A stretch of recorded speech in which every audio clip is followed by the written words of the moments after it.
First of all ఈ movie చూసిన తర్వాత చిన్మయి గారు ఏమన్నారు? అది కూడా సమాజంలో ఏ చిన్నది ఏదైనా నెగటివిటీ స్ప్రెడ్ అయినా ఫస్ట్ రెస్పాండ్ అయ్యేది చిన్మయి గారే. హ్మ్. సో, సినిమా చూసిన తర్వాత ఏం చెప్పారు సార్? ఇంకా సినిమా చూడలేదు. ఆ! నే తను, చూడలేదది. తను basically she is a fire brand. నేనెప్పుడు బోస్ కూతురు అంటుంటా తనని. బోస్ ఆహ్, కూతురంటారా? అలా గదా! కానీ సినిమా తను సినిమా చూసే హ్యాబిట్స్ అనేసరికి she basically watches only Disney movies లేకపోతే ఆ టైప్ సినిమాలు. ఇప్పుడు 'లిటిల్ హార్ట్స్' ఇలాంటి సినిమాలు చూస్తది తప్ప కొంచెం అంటే ఫైర్ లవ్ బ్రాండ్ అంటారు స్టోరీలో గదా సార్! కొంచెం ఇంటర్వెల్ బ్లాక్‌లో వీళ్ళిద్దరు కలుస్తారా అనే టెన్షన్ ఉన్నా, ఆ టెన్షన్ కూడా తట్టుకోలేని ఒక ఆడియన్స్. ఓహ్! సో, ఇంత ఈ ఈ స్క్రిప్ట్ రాసుకున్నాక నువ్వు చదువు అన్నా. నువ్వొక్కసారి చదివి నాకు ఫీడ్‌బ్యాక్ ఇవ్వు. ఎందుకంటే ఒక అమ్మాయి పాయింట్ ఆఫ్ వ్యూలో కథ రాసుకున్నాను. సో, చిన్మయికే కాదు నేనొక 10 మంది అమ్మాయిలకు పంపించాను. నేనేమైనా తప్పుగా వాళ్ళ పర్స్పెక్టివ్‌ని తప్పుగా అర్థం చేసుకున్నానా? తప్పుగా రిప్రజెంట్ చేస్తున్నానా? అనే ఫీడ్‌బ్యాక్ కావాలని ఒక 10 మందికి పంపించాను.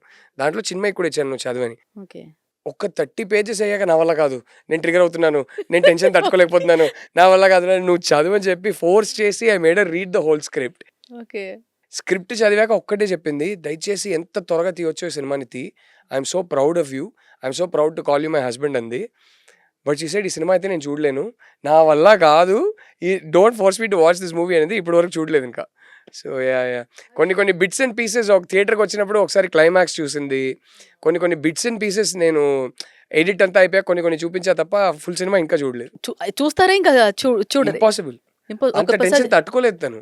బాగా ట్రిగ్గర్ అయితది. నేను చెప్తున్నా గదండీ! లవ్ స్టోరీలో 'చీలాసో' ఇంటర్వెల్‌లో ఏంటి వీళ్ళిద్దరు కలుస్తారా? కలవరా? చెప్పు ఆ టైపు టెన్షన్ తట్టుకోలేదు తను. So yeah! ఓకే. సినిమా అంటే తన ప్రాబ్లమ్ ఏంటంటే సినిమాలో కొంచెం బాధున్నా సరే, ఆ బాధని మరీ ఓన్ జేసుకొని ఒక 1 వీక్ 10 డేస్ తర్వాత కూడా సడెన్‌గా అది గుర్తుకొచ్చి కూర్చొని ఏడవడము సార్. ఆ టైపు. ఓహ్! సో చాలా సెన్సిటివ్ సార్. మరీ సెన్సిటివ్ అస్సల సినిమా విషయంలో. అరే! అది సినిమా చిన్ను. అది అది నిజంగా జరగలేదు చిన్ను అంటే, అయినా నాకు ఏడుపొస్తుందని అయ్యో! చెప్పి ఏడుస్తది. So, cinema when it comes to watching movies it is impossible that she will ever watch the girlfriend. So, ఇప్పటిదాకా చూడలేదింకా. అంటే మీరెప్పుడూ కామ్‌గానే ఉండుంటారు. మీరు చూస్తేనే అసలు ప్లెజెంట్‌గా చాలా పాజిటివ్‌గా అనిపిస్తారు. రైట్. చాలా వరకు అంటే మెయింటైన్ చేశారు సార్. నేను గాంధీ ఫాలోవర్ అండి. తను బోస్ ఫాలోవర్. So, yeah! ఈ సినిమా సక్సెస్ అంతా ఒక ఎత్తైతే, సో ఎంత సక్సెస్ అయితే అయిందో, సో మీరొక ఒక మాట అన్నారు. సో ఆహ్, చిన్మయి గారు తాళి ఏసుకోవటం తన చాయిస్ అన్నారు. చాయిస్ అని మాత్రమే అన్నారు. ఇంక తర్వాత మీరు ఇంకేం మాట్లాడలేదు. బట్ ఈ లైన్ ఎలా అంటే తీసుకునే వాళ్ళు ఎలా తీసుకోవచ్చు? అంటే దీని గురించి మీరేం మాట్లాడతారు సార్? అదిప్పుడు ప్రాబ్లమ్ ఏంటంటే, ఇది స్టార్ట్ అయిందే ఒక ఇంటర్వ్యూలో అండి. సార్. మన 'ఐడిల్ బ్రెయిన్' జీవి గారు చాలా సెన్సిబుల్‌గా ఒక క్వెషన్ అడిగారు. దానికి నా దృష్టిలో నేను చాలా సెన్సిబుల్‌గా ఒక పెద్ద ఆన్సర్ ఇచ్చాను. ఒక 25 లైన్స్ ఆన్సర్ ఇచ్చాను. సార్ ఇంత. ఒక 5 నిమిషాలు నేను ఎక్స్‌ప్లెయిన్ చేశాను. దాంట్లో మధ్యలో ఏదో ఒక ఎగ్జాంపుల్‌గా ఇది జెప్పాను. ఆ 2 లైన్స్ మాత్రం తీసుకున్నారు. ఆ 2 లైన్స్ తీసుకొని మీమ్‌లో పెట్టేసరికి అది వైరల్ అయిపోయి అద్దే, ఇద్దే ఏవేవో రియాక్షన్స్. ఇప్పుడు మళ్ళీ ప్రాబ్లమ్ ఏంటంటే, దాన్ని ఇప్పుడు క్లారిఫై చేయడానికి నేను మళ్ళీ మాట్లాడతా. కానీ ఏమైతది, మళ్ళీ ఏదో ఒక 2 లైన్ తీసుకుంటారు. మళ్ళీ అదేదో ఒక మీమ్‌లో పెడతారు. నేను మాట్లాడుతున్నప్పుడు నేను ఏ ఎక్స్‌ప్రెషన్‌తో చెప్తున్నాను, what the temperature of the conversation is. నేను ఏ మాడ్యులేషన్‌లో చెప్తున్నాననేది మీమ్‌లో ఉండదు. జస్ట్ ఆ వర్డ్స్ మాత్రమే ఉంటాయి. దాన్ని మీరున్న మైండ్ సెట్‌లో, మీరున్న మూడ్‌కి మీరు ఎలా కావాలన్నా దానికో మాడ్యులేషన్ ఏసి మీరు చదువుకోవచ్చు. అది మళ్ళీ ఇంకా దానికి రకరకాల రియాక్షన్స్ ఒస్తాయి. So, I'm like I'm glad you asked me that question. అంటే బట్ నేను లైన్ మీకు ఆఫ్ కెమెరా చెప్తాను. ఆన్ కెమెరా నేనిప్పుడు ఏం చెప్పినా అది మళ్ళీ అనవసరంగా ఒక కాంట్రోవర్సీ అవుతుంది. సో, ఐయామ్ లైక్ వద్దురా బాబు.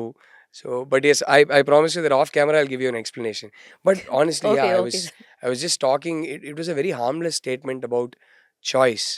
అబౌట్ ఇదంతా పక్కన పెడితే నేను ఒకటే చెప్తానండి. As a boyfriend or as a husband నాకు నా భార్య అనే ఐడెంటిటీ తనకి ఏదైతే ఉందో అది దాటి తను అనే ఐడెంటిటీ ఉండడం నాకు చాలా ఇంపార్టెంట్. అప్పుడే తను హ్యాపీగా ఉంటది.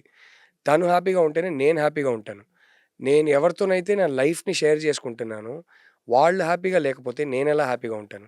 అంతే. అంతకు మించి ఏం లేదు. ఆహ్, ఇదొకటి చెప్పడానికి నేనొక ఎగ్జాంపుల్‌గా ఇచ్చిన స్టేట్మెంట్ అది. అండ్ అదొక్క స్టేట్మెంటే కాదు. అంటే 25 లైన్ ఆన్సర్ ఇచ్చాను. బట్ ఇప్పుడు we understood. I understood sir. Yeah! All I want to say, మీరు అడిగిన క్వెషన్‌కి all I want to say is for me and I it would be nice if everybody is like that. అబ్బాయిలే కాదు అమ్మాయిలు కూడా where we all have an identity as somebody's husband or somebody's wife, but beyond that we all need a certain space in our life. We all need our own identity also. We all need to stand up for ourselves also. That is important. Sakshi TV ప్రసారాలను నిలిపివేయడం చట్టరీత్యా నేరం. సాక్షి TV ప్రసారాల కోసం మీ స్థానిక cable ఆపరేటర్ని వెంటనే సంప్రదించండి. డిటిహెచ్లో ఇంటర్నెట్లో కూడా సాక్షి టీవీ ప్రసారాలను వీక్షించవచ్చు.